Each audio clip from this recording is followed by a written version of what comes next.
Councilmember Dahl demonstrates the difference between a deplorable and a despicable.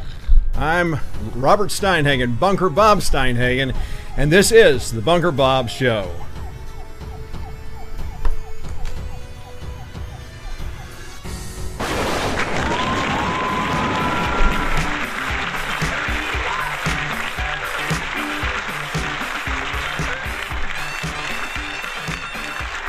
Yes.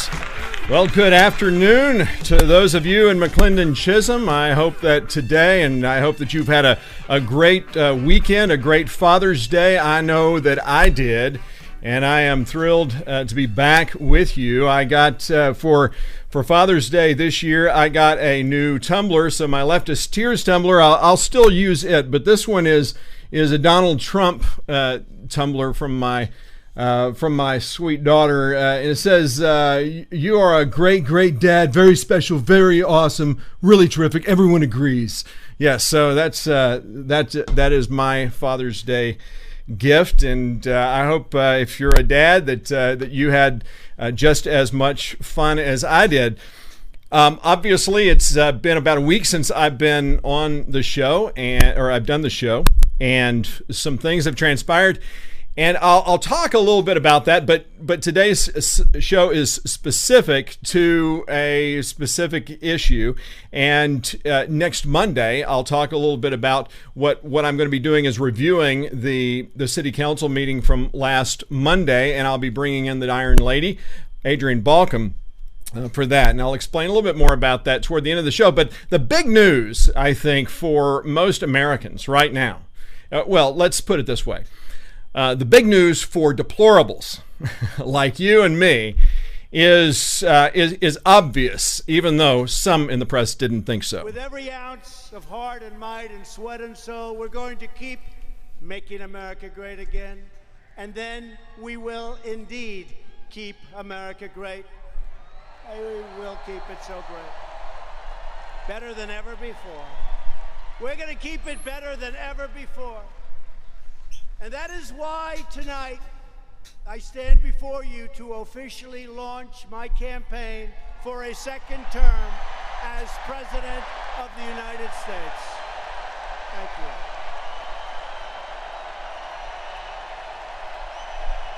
you. Yeah, that's right. I don't know about you, but Donald Trump has certainly convinced me that he is the man he says he's going to, that he said he would be.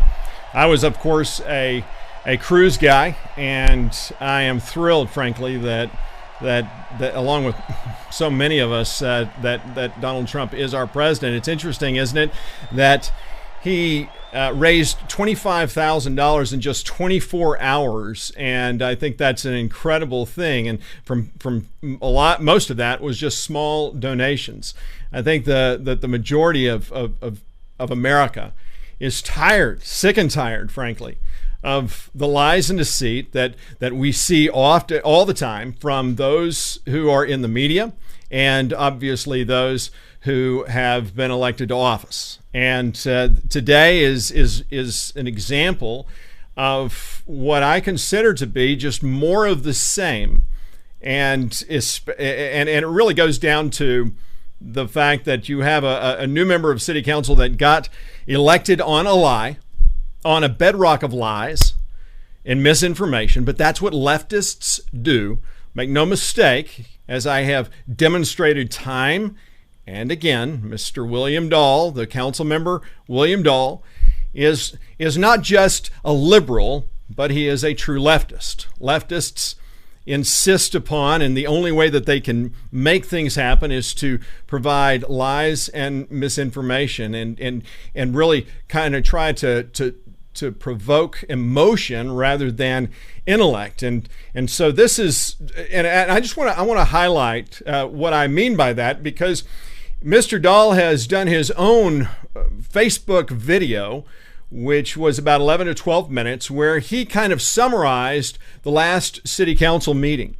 And in his summary, it is one big, long excuse as to why he betrayed the the trust of those who not just supported his campaign, but gave to his campaign, those specifically in Sonoma Verde, who he promised he would not approve the PID. He would not approve it.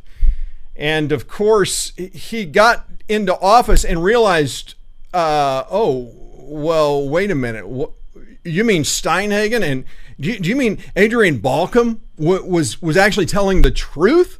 Oh my goodness. Well, here's just a little snippet of one of the things that of why Mr. Dahl is expressing why he voted the way he did in support of approving the Sonoma Verde PID bond for phase 2. Watch this. Now, just give a little background on the history of the PID is when the developer comes in and wants to produce infrastructure for a new phase, they got to get that approved and everything, for example, road locations and whatnot. So all that was approved by previous council, and the stage for this PID bond has been set long before me and other council members actually got there. The thing about the PID is that when we entered the agreement with the developer, by entering in that legal agreement with the developer, legally bound the city to produce our end of the bargain. So inside that development agreement, the developer completed everything that the original city council asked of them, except for League Road. League Road is part of that agreement. However, this new developer who's had the project for 10 months plus, has said that that League Road is set to be completed within 30 days. So they gave me a hard timeline, and they gave me that timeline on record in public meeting that the League Road resurfacing would happen within 30 days. Yeah, the problems with what Mr. Dahl is saying are numerous. The first thing is that he talks about the fact that this decision was made long before he was on the council. Guess what? It was made long before I was on the council and before I was mayor. That this decision to create the PID was made by former Mayor Mike Donegan, former Mayor Pro Tem Steve Hatfield, former Councilman Jack Pullen, and others. They set this into motion, and just so there's no misunderstanding, as we talked about a week and a half ago, we basically said this is not something that the city council can just walk away from. This is an obligation that was put upon the people of McClendon Chisholm, and violating our open spaces by approving this in the first place. I mean, this whole thing got approved in the dark of night under behind closed doors, without people knowing what was going on, and this was developer's paradise. And we'll talk about the specifics of that next Monday. So if you're interested in understanding more about what's really going on at City Council and this whole PID issue, you're going to hear, and I'm going to be playing for you some clips of the people who were there at the time, who are part of this whole process of the PID, and you'll hear from them how all of this occurred. But just to point out that former Mayor Donegan, former Mayor Moody, former Mayor Pro Tem Hatfield, and former Councilman Pullen, these men are who made up the Neighbors for McClendon Chisholm Political Action Committee that lied and produced half-truths, misinformation, and outright lies about me, Wayne Orchard, Melody Osorio, and funded the campaigns of yours, of Mr. Dahl and Miss Wozner and Mrs. Kippett. Look, this is what Mr. Dahl can't say, because these people are his supporters, so he can't throw them under the bus.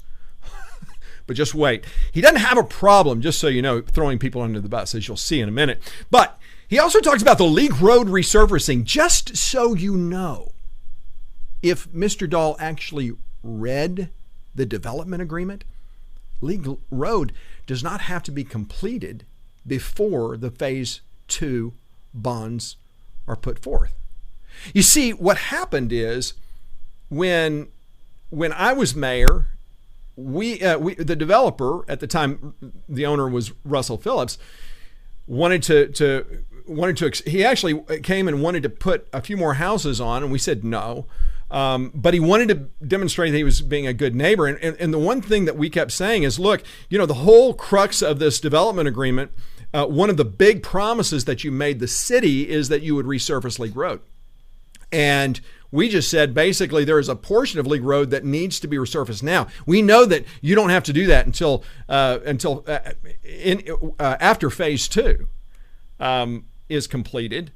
And he said, you know what, I want to do that. I want to help out. And he did. So this whole idea that Mr. Dahl has set a timeline that in the next 30 days, that that resurfacing League Road is a standard for approving the bonds is a complete and utter lie. It's just not true.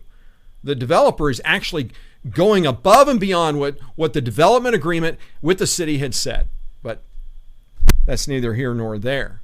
That's what you get from William Dahl. Now, the big problem, though, with what he says is how is what he talks about. Two things. First of all, I'm going to show you a clip where he talks about the city issuing bonds, which demonstrates his ignorance about the fact that the city does not issue bonds. These bonds are privately held. And next Monday, we'll show you some clips of council members who are talking about, well, how's the city going to be obligated for all these bonds? And everyone's kind of looking at each other going, people in the know are going, what are you talking about? These bonds are privately held. If the development goes belly up, guess what? The city isn't going to be in Dutch. It's going to be the bondholders, the privately held bondholders. The city doesn't issue bonds, Mr. Dahl. The city doesn't issue bonds. But what he says about the cell phone tower, it is immutably, irrefutably, incontrovertibly false, what he says. So here's his next line of lies. The developer went out to fulfill the conditions. The conditions were met, and now it's the burden of the city to fulfill their end of the obligation by issuing bonds for the PID. The developer, having legally completed everything that they needed to do to be issued PID bonds, if the city does not issue them PID bonds, the city breaks the legal agreement and opens the city up for lawsuits, which is exactly what happened during with previous mayor and previous council. What they did is they went above and beyond what they were supposed to do. They made public commentary in meeting about legal action, and then got the city involved in legal action, costing the city hundreds of thousands of dollars. Hundreds of thousands of dollars? Hundreds of thousands of dollars. Not true. And I'm talking specifically about the cell phone tower? The cell tower. Yeah, really? That's right there in the middle of town. Previous council, previous mayor, appointed mayor. Don't forget made that. Legal threats during an actual public hearing, during public meeting. That started the conditions for legal action, which caused Not the true. city to have to pay hundreds of thousands of dollars Not true. legal fees to fight. And eventually we Yes. couldn't afford the lawsuit. So if we would have entered that lawsuit and we would have lost, it would have bankrupted the city. Really? Wow. Well, that's actually not true at all. In fact, what Mr. Dahl doesn't want you to know is that the cost of litigating this issue with the cell phone tower company actually cost the city $65,000 initially. But you see, we won a settlement for $130,000. What Mr. Dahl doesn't want to say, because goodness knows it would go against his leftist principle of lying, What he doesn't want you to know is that the city actually made out better because of the lawsuit than it had been before. This is an immutable, irrefutable, and incontrovertible fact. It is a lie that hundreds of thousands of dollars were spent on legal fees. That is a lie. Does Mr. Dahl care about that? No. He's a leftist. They don't care about They don't care about things that are false or untrue. And this is the fundamental problem that you have with Mr. Dahl.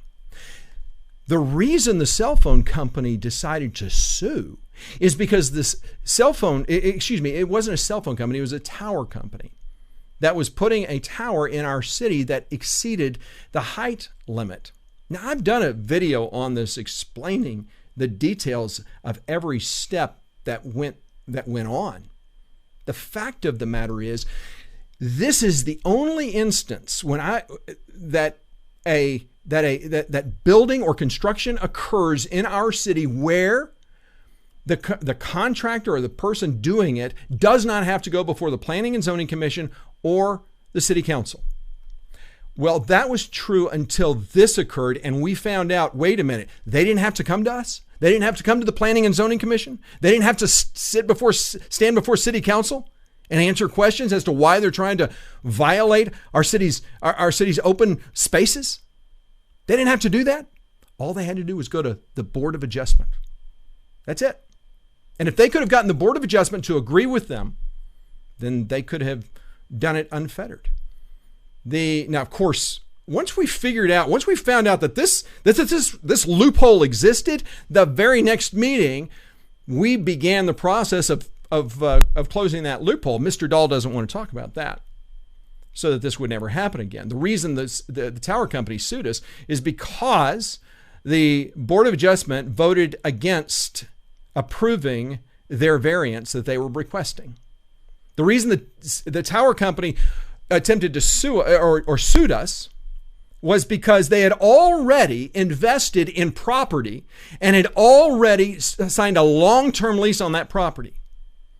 You see, the tower company never approached me as mayor or the city council to let us know that they were doing it. They just did it. The reason the tower company took us to court was not because I made any public comment. No, that is something that people have tried to politicize, because I rightly said, I told the Board of Adjustment, look, we've not been able to get this has not been able to come to us. And because of that, if you vote to approve it, the city council has an option of suing if you vote in favor of this. And I'm going to urge the city council to do such thing, because this is something that violates the principle of what citizens care about most, our open spaces. See, William Dahl doesn't care about your open spaces. William Dahl doesn't care about any of that, because Mr. Dahl is not a conservative. Mr. Dahl is a leftist. I've talked about this many times, but Mr. Dahl continues to perpetuate lies for his own self-interest. It's interesting that Mr. Dahl, what he talks about at this city council meeting last, it wasn't this Tuesday, it was Tuesday before last. The overwhelming nature of the discussion had to do with HOA related issues. And it had nothing to do with what the PID was about or anything else like that. And so when Mr. Dahl is talking about, he's talking about his hands were legally tied. They had to do this. He was trying to move away from all of the rhetoric, the empty rhetoric, the propaganda that had been building up about protecting the people of Sonoma Verde from the big bad developers who had signed a development contract long time ago, years ago, to move forward on this, something he had no ability to stop. But the issues that came to play all had to do with the HOA, the association. And in the state of Texas, guess what? Welcome to the state of Texas, developer-friendly state of Texas. If you move into a development that is still under development, in most cases, no, let me correct that. In every case in the state of Texas, the developer owns the association. And they will until at least 75% of the homes are sold. See, that allows the developer to maintain control. This is not uncommon, but people came to the city council to argue that the city council should be getting involved in this, should be getting involved in their HOA issues. Well, okay, well, here's Mr. Dahl's response to that. One of the things that the city can't get involved in is the city can't get involved with being the HOA police, more or less. The thing is that once we start, once the city starts getting involved with one HOA, then we have to get involved with the other. It's a Pandora's box that we won't be able to close. It's a Pandora's box that we won't be able to close.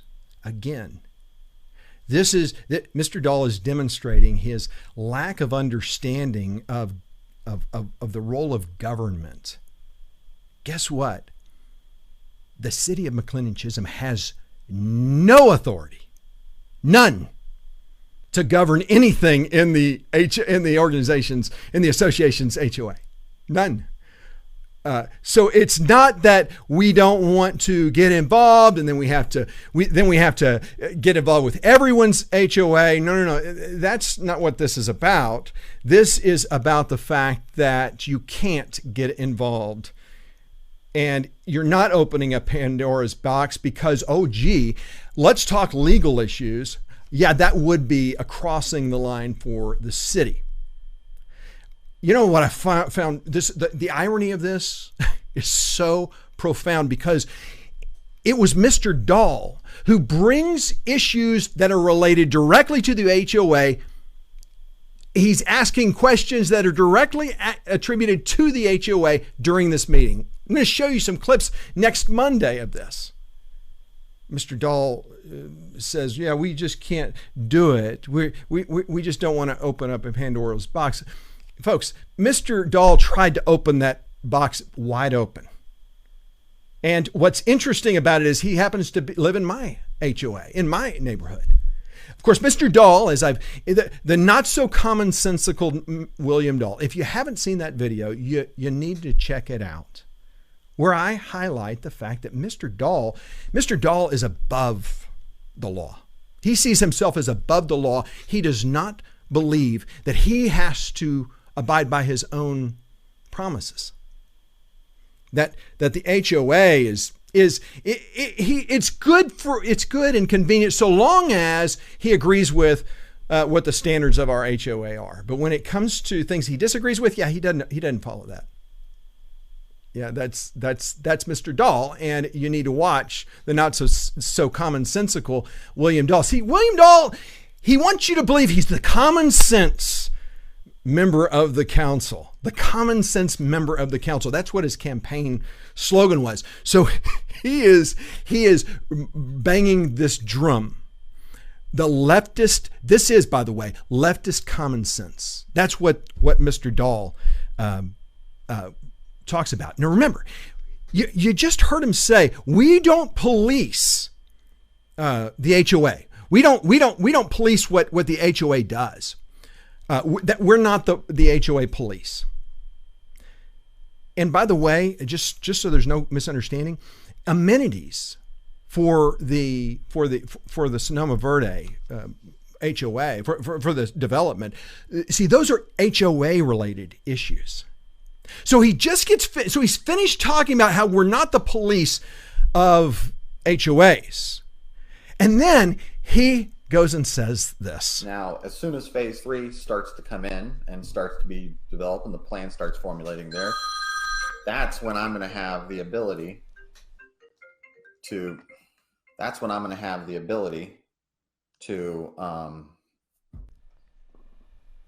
open up amendments and create amendments for the residents of Sonoma Verde. So if the majority of the residents do want different amenities, they do want certain things whatsoever, during phase 3, when we're negotiating for setting up that PID, is when we're going to have the opportunity to have more flexibility there. But moving forward, when we get into phase 3, this current council will have the ability to make alterations to have the ability to work with the developer for alterations that is going to benefit the city residents of Sonoma Verde. So I'm going to be working on this. I'm going to make sure that when we get to phase 3, that all these kinks are worked out, that these open gaps, these large, vague open gaps aren't there. So we're gonna work on this and make sure that this doesn't happen again. So that way, as we go into phase 3, everything is 100% understood, everything gets 100% done, and there's not an open gap in there where we're not going to have the ability and have our hands tied to a legal document like we did last night. Okay. Well, where should I start on this one? Okay, we're not the police, but if you want certain amenities, then we'll help you get those.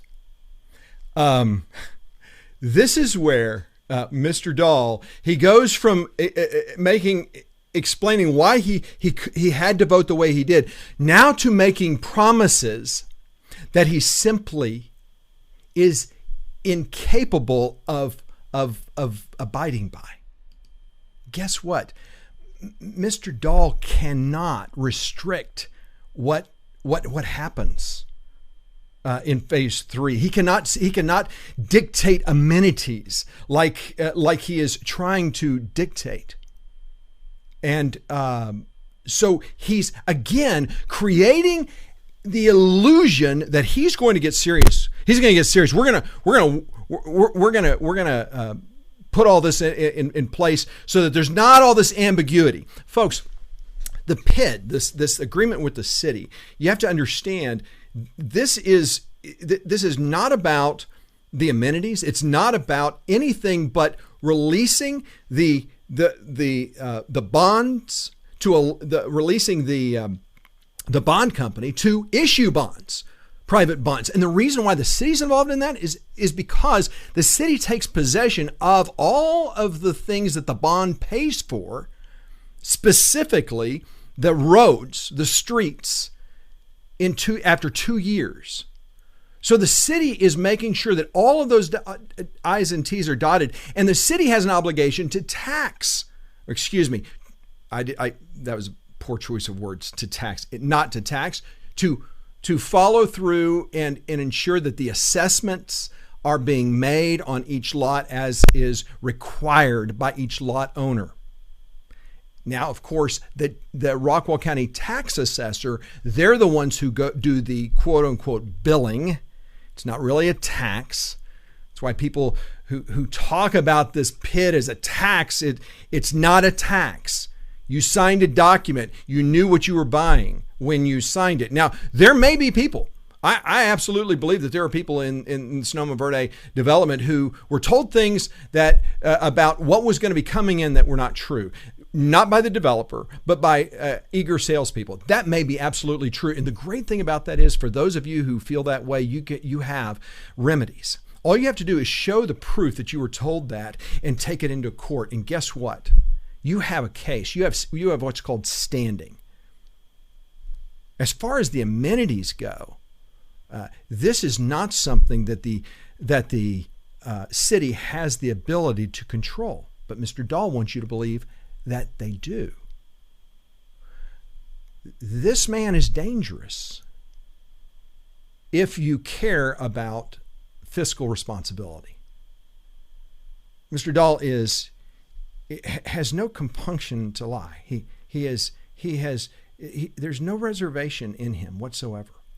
He has no problem lying and he does so easily and so well. Common sense. He keeps, and by the way, I'll have a link on the description to his entire thing, to his entire message, so that you can see for yourself. You can count how many times he uses the word common sense, and then you have to ask yourself, okay, well, if it was common sense, then why on earth did you do it in the first place? I mean, if this was such common sense? Well, the answer is it wasn't common sense.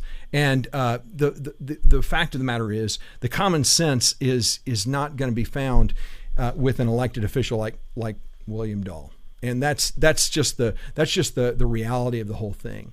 And I think it's important that people understand that, especially now that he's elected, and now that he continues to share information that is simply not true, and that's what he's doing, and that's the real problem. Now, I'm going to be talking more about this next Monday, and I'll have the Iron Lady Adrienne Balcom come in with me to talk about that. Now, one of the things also that I want you to be aware of is that there's also, it's not just Mr. Dahl who is not sharing everything and is not following through on his promises, but it's also our favorite liberal, Lorna Kippett.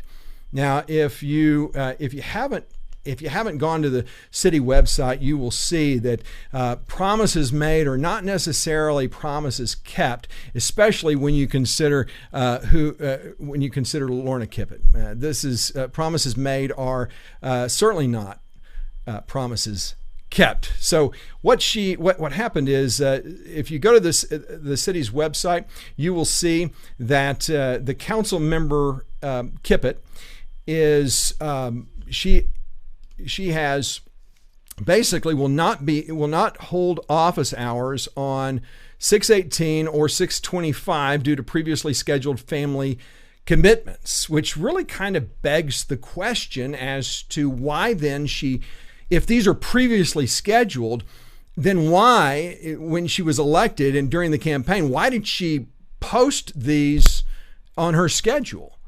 And it really begs the question to begin with, why do you need office hours? Because when I was mayor, I was just in whenever I was in, and anytime somebody wanted to meet, I said, yeah, I'll make it happen. They could call me and we could set up a time to meet. But this is a very different kind of council that we have now. This is my concern about what's going on in our community. So here's what's going to happen next Monday.